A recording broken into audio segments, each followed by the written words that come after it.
C'est officiel, la reine Marguerite II du Danemark abdiquera dès le 14 janvier prochain, en passant ainsi la main à son fils aîné, le prince Frédéric et son épouse, la belle Marie. Une annonce faite peu de temps avant le passage à la nouvelle année et qui a provoqué la surprise dans le pays, avant de rapidement faire l'objet de raccourcis vis-à-vis des récentes rumeurs d'infidélité visant l'héritier de la couronne. Pour rappel, l'époux de Marie Donaldson a, depuis le mois de novembre, été visé par une révélation du média espagnol Lectura, qui assurait, photo à l'appui, qu'il entretiendrait une relation extra-conjugale avec une certaine Genoveva Casanova.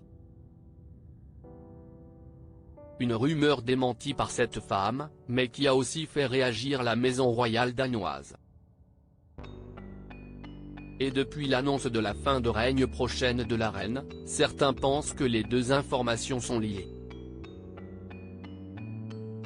De quoi faire bondir un journaliste spécialiste de la royauté, Wim de chuter de son nom, sur X, ex-Twitter, le 31 décembre dernier.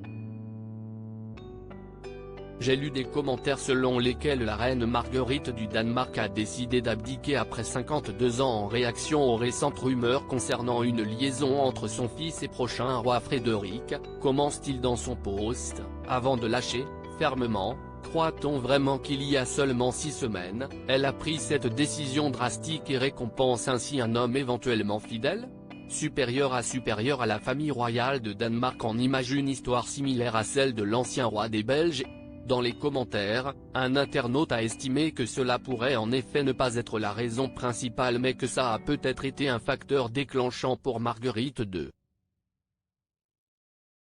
Notre confrère a rapidement répliqué en rappelant que quand le roi Albert II a abdiqué en Belgique en 2013, certains journalistes ont aussi déclaré « Il a pris cette décision parce que Delphine, alors encore Boel, a saisi la justice afin d'obtenir des preuves ADN prouvant qu'elle était sa fille. »